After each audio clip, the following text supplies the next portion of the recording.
From Egg Expert, it's the FCC Knowledge Podcast, a show that features real Canadians in agriculture, real stories, and real good conversations about the business of farming. I'm your host, Emma Stang. I'm excited to see kids graduate from high school and want to go either back to the farm or explore how their interests and their skills can complement the ag industry. Human resources and training is always a challenge, especially on the farm, as farmers and ranchers take a more business-centered approach to their operations.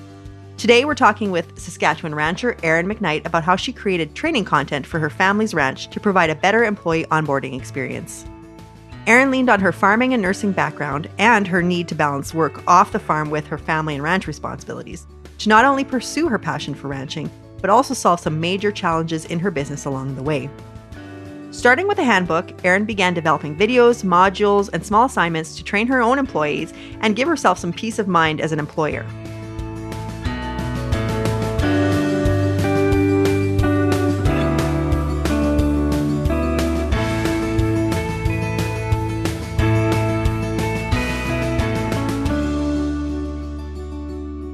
So welcome to the podcast, Erin. Would you like to tell us a little bit about yourself and your farm? My husband and I ranch in the Sandhills of Saskatchewan. We live here with our two boys. They are 8 and 10. And we have a lot of family. My husband's family is in ranching. And they live around us within maybe an hour away. If there's branding season, we're constantly at each other's houses. Same with weaning. And basically, if anyone needs a helping hand, we're there for them. But as far as the books go, we all run our own operations. What is your background? You said your family farms as well. I was born on a mixed farm and ranch in a tiny little town in Saskatchewan. After high school, I went off to university to pursue a nursing career. And for some reason, I met a young man and I ended up back in Saskatchewan. So you have some cropland? Yeah, the majority of our ranch is native and tame grass. And then we do have a few thousand acres of cultivated land that we either will seed into green feed or we rent out a few of the acres from time to time. So it is mostly native and tame grass. And then we do a bunch of like haying and that sort of stuff. We don't do any of our own seeding at the moment. We hire that out. We run about 750 cow-calf pairs, give or take, depending on the year and the climate and all the stuff. But 750 cow-calf pairs is our baseline. And for those people who aren't familiar with the Sandhills region of Saskatchewan, that's pretty rough terrain. It is very rough. Not all of the Sandhills are, but where we are specifically is very choppy and it's very rough and it's very hard to manage or it takes some getting used to. We do a lot of it on horseback. It's just too rough for all-terrain vehicles. We can take them down a few trails to check water and whatnot, but when it comes to actually checking on cattle, it's on horse. Or my husband then does fly a small airplane to help basically eliminate the dead space. So he can go up and fly around for 20 minutes. He can see, first of all, that there's water in all the troughs. And second of all, that there are no cattle in this corner of the field. Mm-hmm. And that just eliminates the time we don't have to ride around looking for nothing. It is very handy. You're not a nurse anymore full-time? You shifted to ranching full-time? So I finished nursing school and moved out to the ranch with my husband. And I had to drive an hour into work 12 hours, and drive an hour home. We have one full-time hired person here at all times. And then seasonally, we'll have like maybe 1 or 2 extra part-time employees. I would just get back in the groove of things at work and like maybe we would lose an employee. So then I would have to take some time off, as I wasn't able to drop my kids off at daycare or anything when I went to work because I went through town at too early of an hour and too late. So it was up to my husband to do all of the ranching stuff and either get our small kids to daycare and back, which was 20 minutes there and 20 minutes back, and also do all of the things. So I would take some time off and I would jump in and I would help. And then we would get somebody new to work for us and we would take some time to orientate them. And then I would go back to work and then it would happen again. I just wasn't able to fully be committed and have my head in my nursing career. So I just decided to be all in at the ranch. Was that a difficult decision for you? It is still a difficult decision. It was very hard, but in reality, I am very happy where I am and I love doing the work on the ranch. That's probably where my passion is. You were talking about the cycle of having an employee and then having the employee leave and then recruiting somebody new and then having them leave. So obviously this was something that was a challenge for you on the farm. Every time I went back to nursing, I would just jump right back in, right? Like I already had critical thinking down. I knew how to do that. And I had my base knowledge that I already knew from university and previous experiences. But anything that had changed while I was gone, a nursing department is very efficient. Right. You'd have to be.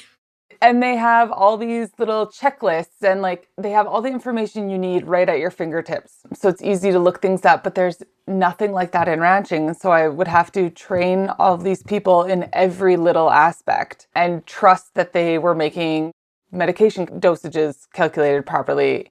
So I started to take the things that I had in my nursing unit and bring them to the farm. I started making little checklists and some videos and just a lot of little tutorials. Every time I would do something and teach someone something, then I would be like, okay, now I need to go and write down what it is and how I did that so that I don't have to necessarily think about it all the next time. I can show them where to find the information. That's a great idea. I mean, we interviewed an accountant on the podcast and he said when he started in accounting, he was given an employee manual.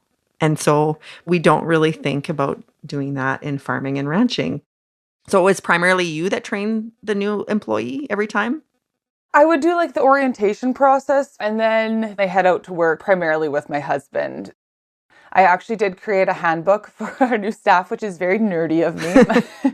But a while back, we actually had somebody report us to the labor board, which was very eye-opening to me. Because in nursing, you write everything down. If it wasn't wrote down, it didn't happen. And so when the labor board called me and they wanted some records, and some of them I didn't have, and some of them I just didn't have recorded and collected properly. Like I had to go back and find proof to defend myself. And in the end, I hadn't done anything wrong, but it still was a very long process for me to find all the information that I needed to prove that I had indeed paid this person properly and as we agreed to. And it was actually like some text messages that probably saved my butt. So then I was like, oh my goodness, I need to write things down better. So then I created a handbook that was like, this is when you'll get paid. This is how you'll get paid. This is how you can give me your hours, all that sort of stuff. And when I hired someone, I would go through the handbook with them and we would initial each page together. So I knew that we were on the same page. And then I would have them sign a written contract that said how much they were going to work, where they were going to get paid,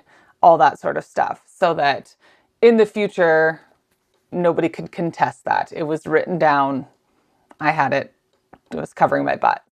And your husband, Steve, when you started documenting these things and making videos and making a manual, was he on board with that? Or did he think, oh, is this overkill? I think he was kind of like, I'm glad you're doing it. I don't want to. Yeah, he probably maybe was like, is this necessary? But I mean, I do think that having the labor board call you and be like, hey, where's this information was very eye-opening. And it was like, okay, maybe we do need to do this. And I think he was just thankful that we learned to do it before it was actually a problem. Yeah, and there's nothing like someone external validating your choices. You said you've created a handbook and orientation for new staff. So clearly this is something that you've gotten really passionate about. It's clearly important because, I mean, there could be some confusion or there could be some serious impacts on your business if something gets miscommunicated or misinterpreted. Even if you only employ one person, you're still an employer. You're still a business. And as much as I rely on that person to show up to work, they're relying on me to be a good employer. Most times someone comes to work for you and we're doing these jobs, we're getting work done, we're doing that. But there is an entire relationship there of employee and employer that I would say gets set to the side sometimes. We just have so many tasks on the ranch that if I personally had to show every new hire how to do everything, it would take so much time that neither I nor my business has. And that's where I started to develop those videos and checklists. And then putting them into an app so that people that don't work for me can also utilize them, which is something I'm very excited about. Has that impacted your relationship with your employee? Has it impacted the longevity or the retention so far since you've started this? I think it is empowering to them They have that confidence and that they have a little bit of a pre-exposure to most things. So they don't need me there with them 24/7. So they don't necessarily feel like my right-hand man. They feel like they have more input, and I think they feel more valued. More of a stake in the business. Yeah. Also more comfortable. If somebody is constantly, I don't know how to do this, or I don't feel comfortable doing this, they're not likely to stick around. And they can solve problems more easily because they have all this information at their fingertips. They're out in the field and they come across something. They can call me, whether both of us have cell service or not. That's questionable. But they can bring it up on their phone and they can go, oh, okay, this is what I can try. And they just feel like they've done so much more than just report problems. There's a lot of confidence that gets built in self-autonomy like that, and a lot of employee satisfaction, I would suspect. Yeah. This podcast has been brought to you by Ag Expert, farm management software designed for Canadian agriculture. Learn more at agexpert.ca. Can you give us some examples of some of the videos that you've created?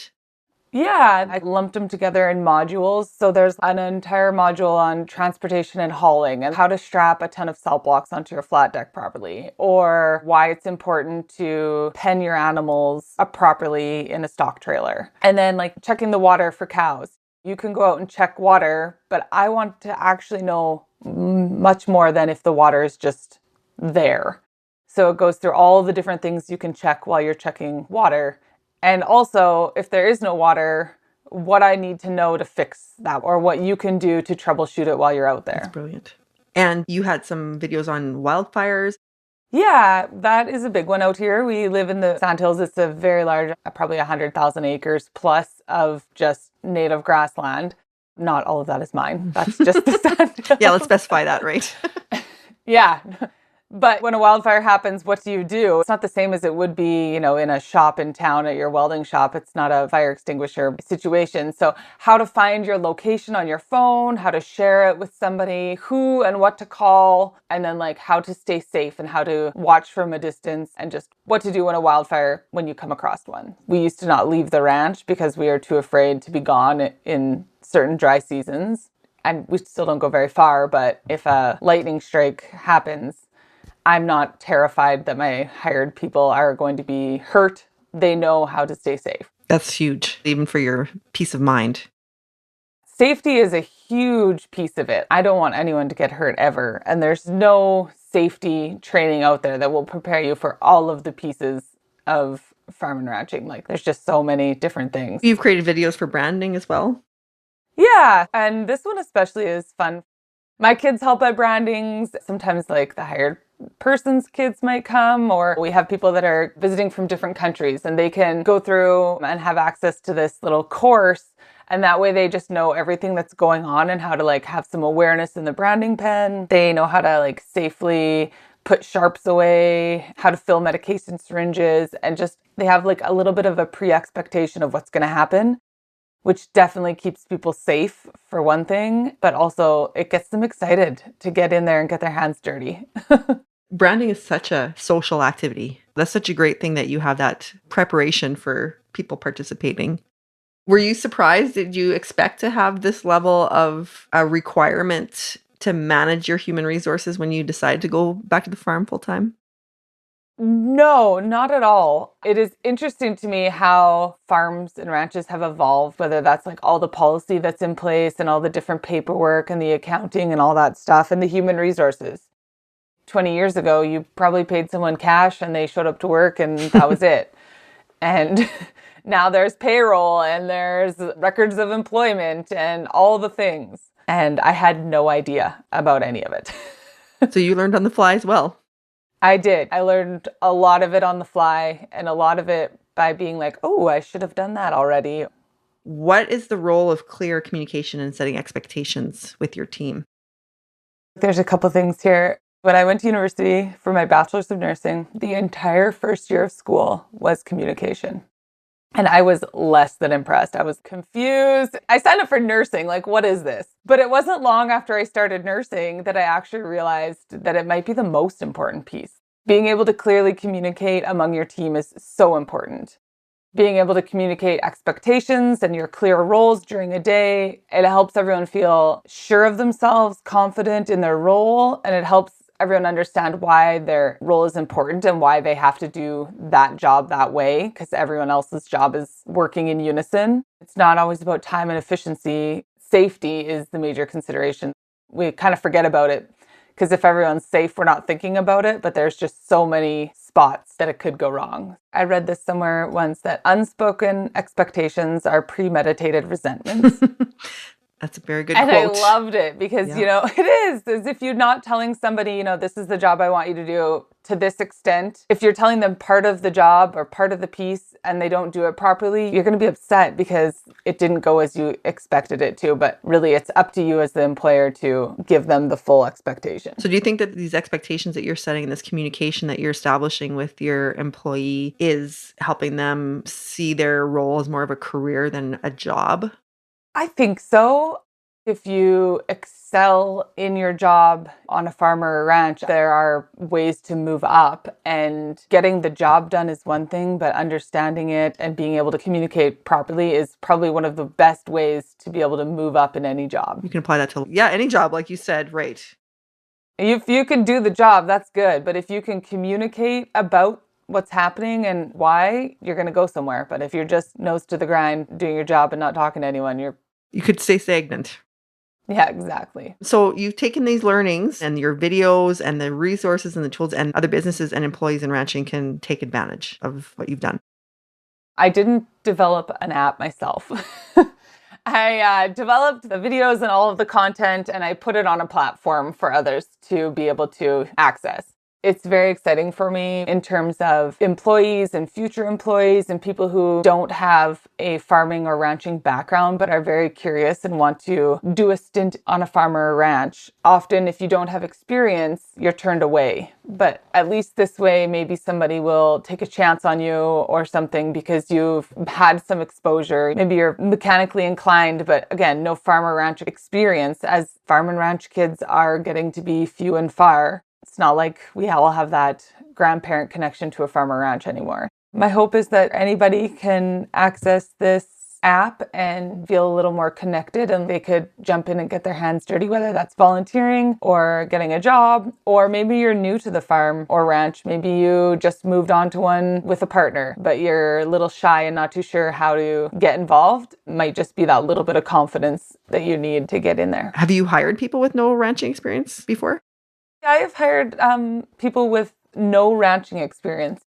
When I hire anybody, we always just take into account what is their skill set and to utilize that, give them the jobs that they're good at, and then they slowly get a taste for all the rest and they get better at things as they grow. I'm not going to hire somebody who has no ranching experience and put them on a horse and say, go check the cows. In this case, we hired somebody who has very little ranching experience. Well, he's been a welder before. Okay, so I'm going to use your welding experience and your mechanically inclined brain, and then we're going to go together and learn about the cattle side of things. You're totally right. Labor is such an issue in agriculture, and there are people that are interested, and it's just where to start and how do you build that confidence as an employer too, that you're going to be finding someone that can integrate themselves into your business, can learn the things that they need to learn, and be an asset to your business. Because if it's taking you longer, or if you have to do the work yourself, or it's taking you the time to invest in them or to show them how to do things, or just to assume, like you said, it's probably not worth the investment of time. Absolutely. Managing people and tasks is a huge job in itself. And a common mindset in our industry is probably, if I have to babysit them, I might as well do it myself. And I strongly believe that it doesn't have to be that way. This app, have you had people starting to use it outside of your firm? Mostly at this time, I've had people within our organization and some family and close friends that I've had go through it just to give me some feedback before I really throw it out there into the world. What has the feedback been like so far with your testers? It's been really good. Some of the stuff in there is things you wouldn't think about it until you were face to face with it. There's a bunch of flow charts within it that if this happens, look here. If that happens, look there. And there's homework with every section as well. It's find out who your power company is and the phone number that you would call if the power was out. Put that in your phone, right? It's not big homework, but it's just finding those pieces that only apply to you and saving them in your information. What excites you the most about the future of agriculture? It's just so exciting. It is the place to be, I think. We are all here to stay. There's no other industry that I feel is as sure as agriculture. Everybody needs to eat and everybody always will. We were all told as kids, or at least my generation was, to go and get a degree and that agriculture was maybe not a good life. Urbanization was being pushed. And I'm so excited to see people get more curious and involved with where their food comes from and just come back to agriculture. There is like so much technology and there's cool research happening. I'm excited to see kids graduate from high school and want to go either back to the farm or explore how their interests and their skills can complement the ag industry. Yeah, because we need so many different skill sets to grow this industry. So many. It's very apparent that you've taken a lot of the skills that you've learned in your nursing career and education and applied them back to your own business, which is amazing to see. You could take anything in university and end up anywhere further down the road. What do those of us in agriculture need to keep in mind as we work with others in the industry? I encourage everyone just to build a strong team, not just within your operation, but also with your industry partners. You know, you train your employees well, but you have to extend that same level of clarity and guidance to your partners. Clearly communicating about what you need, whether that's telling your parts guy that you want the most affordable option or explaining that you need the highest quality because you can't afford a return trip. You're constantly just showing people how to work with you, taking time to talk with them, build relationships. You're constantly training and communicating throughout your whole life.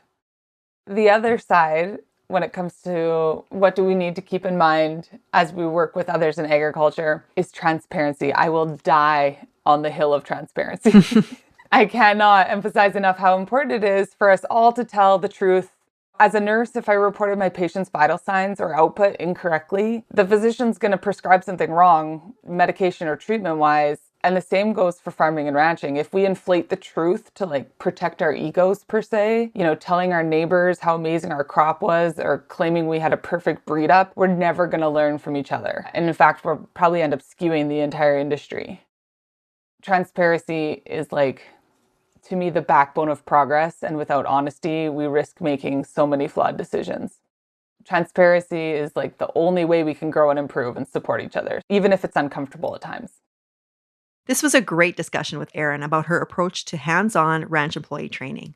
While at first glance, it might appear like an out-of-the-box approach, Erin was simply borrowing ideas from her previous experiences and field of work to solve very real issues in agriculture, human resource management.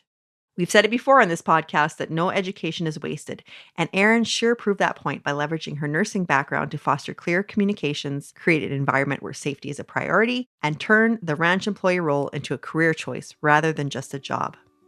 With labor being a consistent challenge in the ag industry, an investment in her human resource strategy is an investment in the efficiency of her business. Check the show notes for further reading and resources related to this episode. Did you enjoy this episode? Be sure to share it with your family and friends. Please do subscribe so you can be the first to know when we drop new episodes.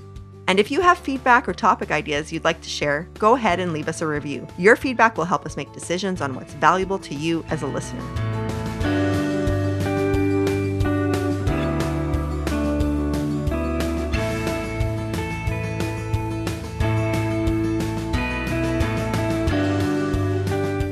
The FCC Knowledge Podcast is a Farm Credit Canada production in collaboration with Roman Empire Studios.